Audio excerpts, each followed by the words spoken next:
Friends તો સેકન્ડમાં આવી ગઈ છું ને એટલે મારે સેકન્ડ ફર્સ્ટ ક્લાસ છે ને તો મને મમ્મી પપ્પા મૂકવા જાય છે અને આજે મારો બર્થડે પણ છે એટલે મેં ફ્રી રહેશ અને ફરી મજાક કરી कैसा लगा मेरा मजाक અમે કસે બીજે જઈએ તો અમે કસે બહાર જઈએ છીએ ને એ તમારી માટે એક સરપ્રાઈઝ છે તો ચાલો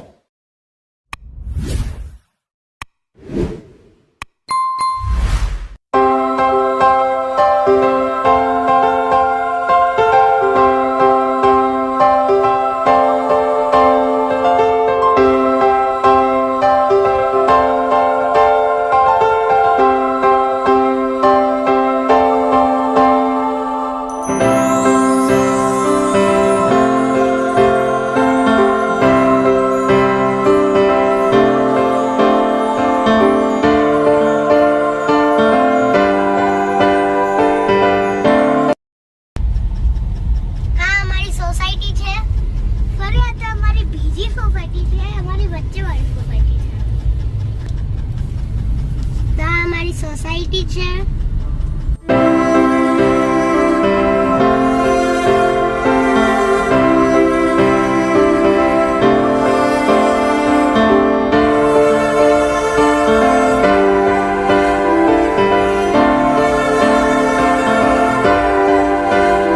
તો હવે આવે છે મુંબઈ તો દિલ્હી એક્સપ્રેસ વે છે તો એ હમણાં જ નવો બન્યો છે એકવાર જોવો કેટલો મસ્ત બનાવ્યો છે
કેમ કે પાદરા આવી ગયું છે તો અત્યારે અમે જે જઈએ છીએ વડોદરા ડિસ્ટ્રિક્ટથી નીકળીને ભરૂચ ડિસ્ટ્રિક્ટમાં આવે છે અને ત્યાં પહોંચતા 1 અવર લાગે છે એટલે કે 65 કિલોમીટર્સ તો તમે ગેસ કરીને કોમેન્ટ્સમાં જરૂર લખજો કે અમે કયા જઈએ છીએ જોઈએ કોણ સૌથી બરાબર ગેસ કરે અને તમે કહેજો કે તમને કઈ પ્લેસ ગમે તો ચલો હવે અમે રજવાડીમાં ચા પીવાના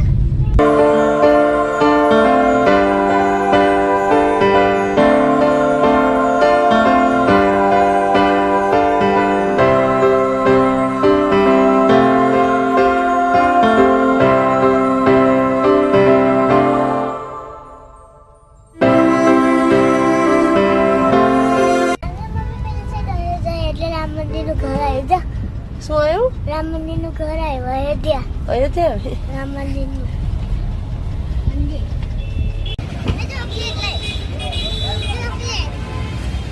ઓનલી ચા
પણ લેશું.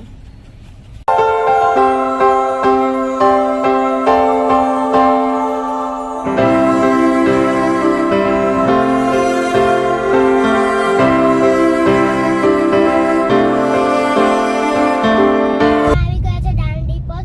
તો દાંડી પર એ જગ્યા છે જ્યાં ગાંધીજીએ આંદોલન કર્યું હતું, કેમ કે અંગ્રેજોએ અહીંયા મીઠાનું ટેક્સ કરી દીધું હતું.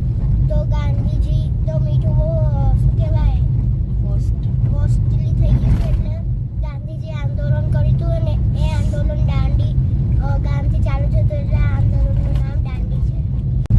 તો અમે આવ્યા છે દાંડી પહોંચમાં. તો દાંડી પહોંચ એવી જગ્યા છે જ્યાં ગાંધીજીએ આંદોલન કર્યું હતું, કેમ કે અંગ્રેજોએ મીઠાનું ટેક્સ વધારી દીધું હતું, એટલે મીઠું બહુ કોસ્ટલી થઈ ગયું હતું.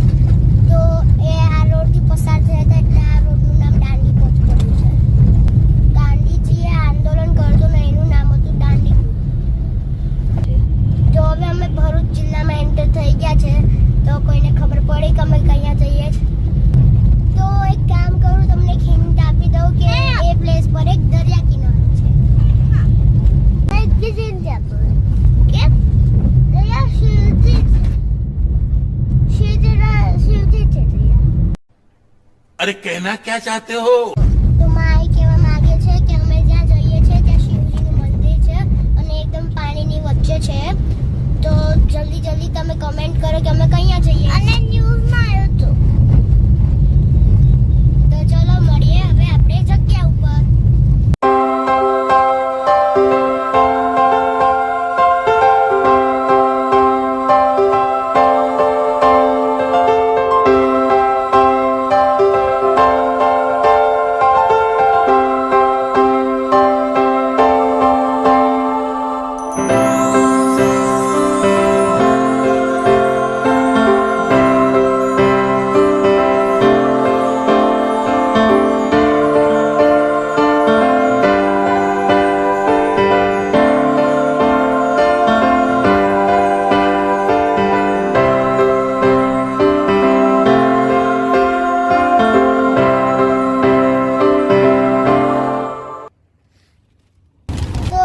ભૂખ લાગી હતી એટલે અમે અહીંયાથી ક્રન્ચેક્સ વેફર લીધી છે.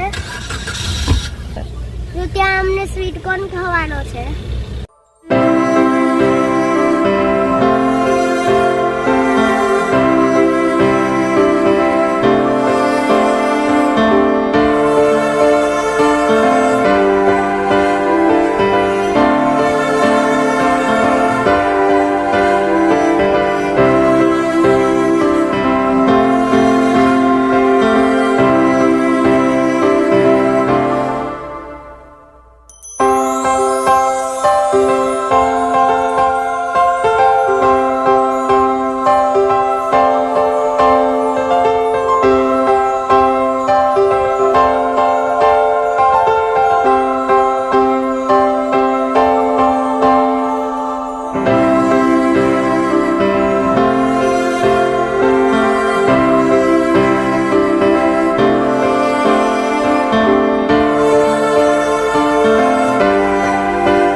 મને જવે છે.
કાવી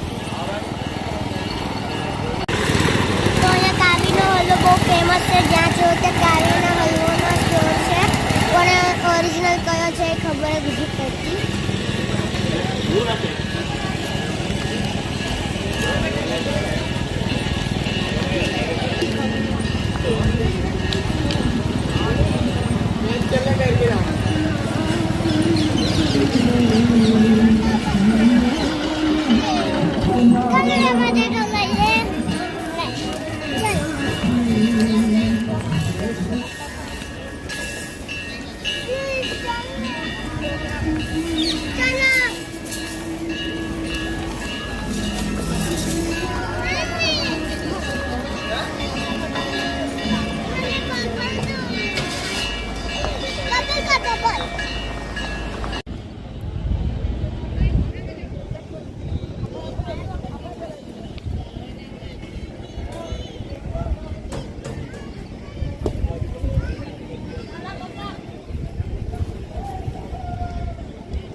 નાસ્તો આવી ગયો ભાઈ.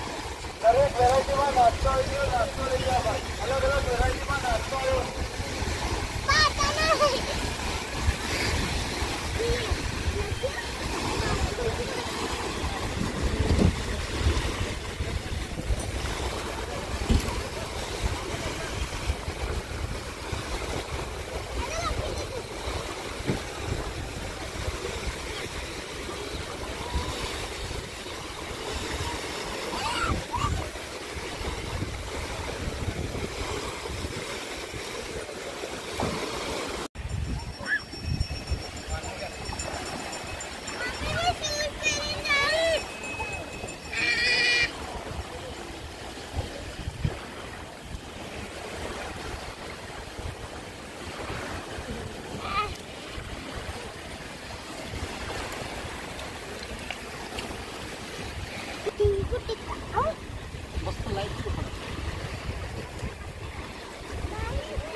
મને ઊંચું રાખવું પડે છે.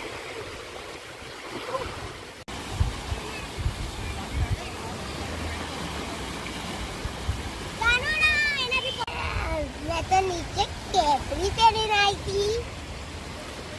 હવે મેં પાછું હતી. મમ્મા કારુને નવડાવી દઉં.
ગુજરાવાળા રસ્તેથી આવ્યા છે કેમ કે શિવજી તો ક્યારે સ્ટ્રગલ વગર ના મળે. તો હવે અહીંયાથી જવાનું છે અને કેટલું ઊંડું છે જો. હું શું કહેતી હતી?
100% શિવલિંગ જ છે. એ લોકો કેમેરા ને મશીન બધું મૂકીને એ લોકો જોયું એટલે બહુ જૂનું છે, પ્રાચીન કાળ વખતનું.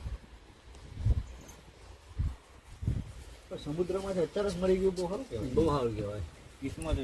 તો કેટલા સમુદ્ર કિનારા છે અંદર આખું ભગવાનની પ્રતિમા બધું છે, શિવલિંગથી લઈને બધું દેખાય છે. શંખ દેખાય છે? હા, એ બાજુ છે શંખ. ના, નહીં દેખાય. પેલી બાજુ અહીંયા આ બાજુ દેખાય છે. આ મંદિર છે ને જૂનું.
થોડા દિવસ પહેલા એક મોટી શિવલિંગ મળી હતી જેનો વજન 100 કિલોથી બી વધુ હતો અને એક ક્રિસ્ટલની હતી અને અંદર ચાંદીના શેષનાગ હતા અને શંખ બી હતા અંદર અને બહુ જ મસ્ત અને એકદમ અદ્ભુત લાગતી હતી. તો દર્શન કરવાની મજા આવી ગઈ.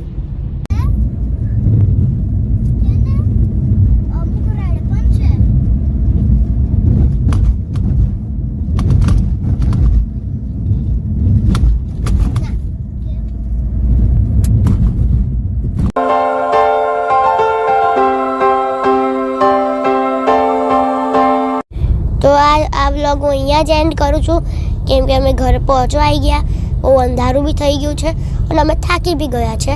અને કોમેન્ટ્સમાં કહેજો કે કેવી લાગી પેલી અદ્ભુત શિવલિંગ અને સંબેશ્વર મહાદેવ મંદિર. અને હવે મળીએ ન્યૂ વ્લોગમાં, ન્યૂ પ્લેસ સાથે, ન્યૂ ફન સાથે અને ન્યૂ એન્ટરટેનમેન્ટ સાથે. બાય.